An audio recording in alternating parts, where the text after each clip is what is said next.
Hola, soy Delfina Vidal y junto a Mercedes Arias soy codirectora de Tito, Margot y yo. Mi nombre es Mercedes Arias, soy una de las coproductoras y codirectoras de la película largometraje documental Tito, Margot y yo.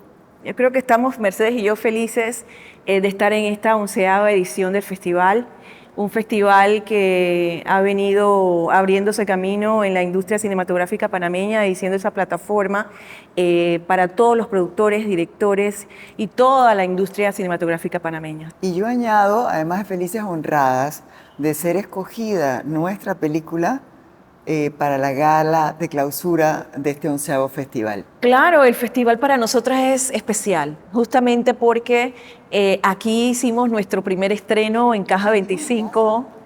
Es nuestra casa estrenar en Panamá una película documental, nuestra tercera película en el festival. Es importantísimo y es un honor, o sea, ¿cómo no hacerlo en esta patria, en esta casa, que es nuestra?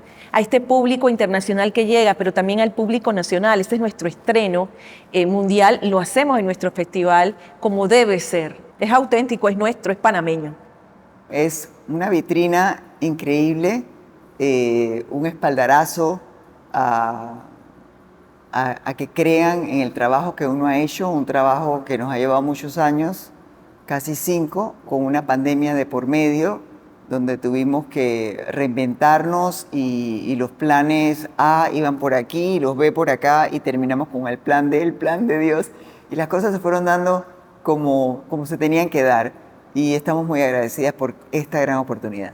Yo creo que hicimos un gran salto, Mercedes y yo, con esta película, justamente porque su estructura narrativa está formada ahora no solamente por la parte de archivo, de fotografías, de footage, sino también de la creación y de la creación de la danza como parte de la creación de este documental. Entonces, creo que hemos evolucionado definitivamente. Encontrar una maravillosa filmoteca en Londres, materiales personales también de familiares de Tito Arias.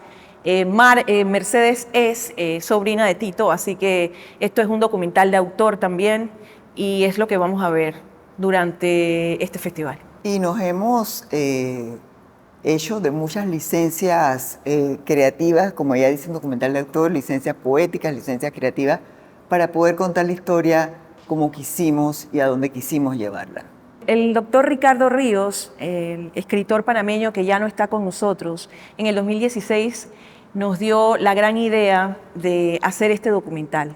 Él se acercó a mí y me dijo, estábamos en una reunión, Mercedes y yo, de una exposición de un libro de él, y él nos dijo, Delfina, ¿por qué no convences a Mercedes de hacer la historia de Tito y Margot? Y le pregunto yo, bueno, Margot Fontaine, yo sí sabía quién era Margot Fontaine, pero no sabía quién era Tito Arias.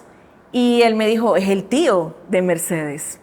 Entonces yo dije, Mercedes, esta historia tenemos que contarla porque él nos dijo, es la historia de amor más importante del siglo XXI.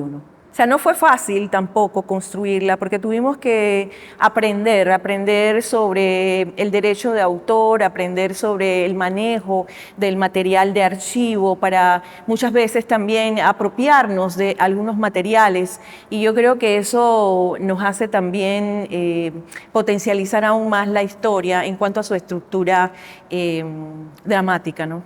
Y cuando ella dice historia, realmente esto, además de la película de hacer un homenaje a la danza, es una joya la película y no echándonos flores, pero ciertamente desde el punto de vista histórico es un documento que vale la pena atesorar porque esos archivos fílmicos, ese footage que se encontró, tuvimos que hacer una curaduría extensísima y nos remontan a lo que estaba sucediendo, no solamente circunscribirnos a Panamá, de donde era mi tío Tito, o a Inglaterra, de donde era Margot, sino también qué pasaba en Latinoamérica en esos años dentro de ese contexto, y no enfocarnos de que, bueno, pero yo no lo hubiera hecho así, pero es que hay que ver con el cristal de ese entonces, hay que poner cosas en su contexto, y a veces eso cuesta. Empezando este trabajo, eh, habían otros trabajos hechos ya sobre ellos y creo que fuimos las dos tentadas a tomar partido de que, bueno, ¿tú quién eres? ¿Del Team Tito o Team Margot? ¿Del equipo Tito o a quién tú le vas? Y finalmente en las sumas y en las restas, poniendo las cosas en contexto, lo que hablabas era la empatía y no juzgar, y fueron personajes que hicieron historia, que amaron y que las dos hemos aprendido a querer y amar. Yo casi muero cuando descubrimos un pietaje de la NBC, donde mi tío Tito habla a cámara y dice unas cosas muy importantes que ya las verán en la película, pero luego hablando con mi prima, Karen Arias, que es nieta de Tito, me dice, yo nunca pude escuchar a mi abuelo hablar, porque esta filmación se da antes de que él hubo un atentado contra su vida y perdiera el uso completo de sus cuerdas vocales. Así que los archivos son muy buenos. Y te tocan cuando ves cómo la persona cambia a través de las circunstancias de la vida y cómo tienes que resilientemente salir adelante.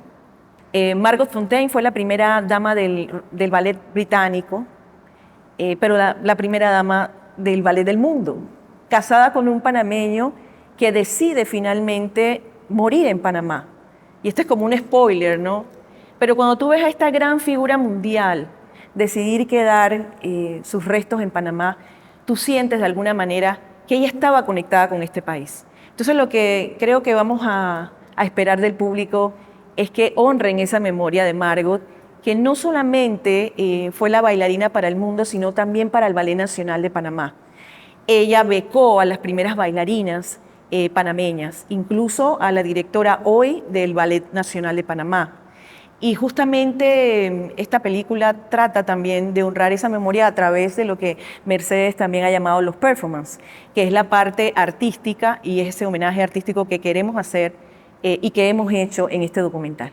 Por ejemplo, estábamos en medio de la pandemia y decidimos que el guión iba a tomar otro giro en ese momento y sabíamos que el ballet era importante y la danza. Entonces empezamos a crear estos performances que son momentos de la vida de Tito, evocaciones de Tito, de Margot, lo que hemos llamado de alguna manera escenas oníricas dentro del documental, que nos acercan un poco también a ver esa expresión que tiene el ballet, que es todo movimiento, así como el amor es todo movimiento en tu propio cuerpo. Entonces, en efecto, construir con ellos en la distancia a través de la plataforma de internet y reunirnos y soñar cómo iba a ser y planificarlo, fue toda una aventura para nosotros. Aparte de la música es muy importante y en Panamá hay tanto talento que se creó aquí en Panamá, se ejecutó aquí en Panamá por Leonardo Durham. Se creó una melodía que canta la esposa de él, que es una cantante panameña. Todo eso hay talento en Panamá y nosotros mismos tenemos que creer que lo tenemos. Y la verdad que tenemos un equipo muy muy bueno que nos hemos sabido rodear, como por ejemplo que vino para esta gala desde España Joanesca Grossel, que es productora ejecutiva, porque nosotros también, para hacer esta película, El Cine Cuesta, pues tuvimos 2 fondos de acceso a fondos nacionales y al Fondo Internacional de Ibermedia, que te pide una coproducción con otro país de Iberoamérica, y en este caso con Jaguar Films Colombia, que también está aquí. Así que esta gala es importante para nosotros y ser honradas en participar como la clausura, de verdad que estamos felices y honradas. Es la pasión por contar esas historias que están allí, que están aquí, que otros muchos han contado en su propia versión, porque hay que aclarar que la vida de Margot se ha contado de diversas maneras y esta versión panameña yo creo que es la más auténtica que hemos y que vamos a ver, porque además es narrado por las voces de todos esos últimos testigos que nos hablan y nos corroboran si este amor fue verdadero o no. Incluso el yo de Mercedes, que en esa propia búsqueda ella ha encontrado esa redención para su propia memoria familiar. Y yo creo que eso es lo más hermoso. Sí, fue un poquito de catarsis y hubo mucha reescritura de guión porque soy el hilo conductor que va contando la historia y no vas a decir eso, no, vamos a tacharlo, no, hasta allá no puedo, pero se siente que está hueco porque se siente que hay algo que no cuenta. Sorry, cambiemos la historia así porque no puedo abrirme todo lo que ella desearía, porque hay cosas que uno escoge guardar y es el derecho.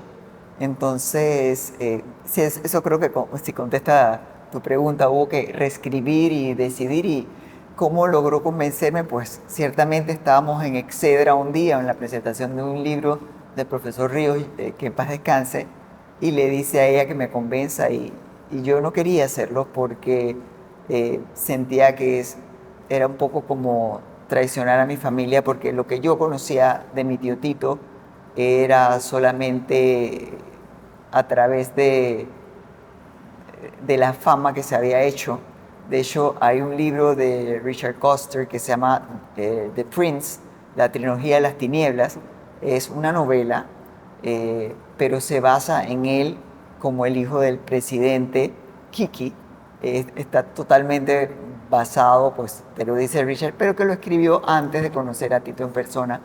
Y que Tito al leerlo, cuando le regaló la copia, le dijo, pero yo no soy tan santo ni tan diablo. Entonces yo estaba con muchas dudas sobre si quería contar la parte de diablo o cómo me iban a ver. Y bueno, me dejé enamorar por la historia y hubo tanto que redimir y descubrí no solamente al tío revolucionario, sino al tío que era un gran padre para sus hijos, la figura familiar, Tito el poeta, y todo eso me enamoró mucho más para decirle sí a esta historia.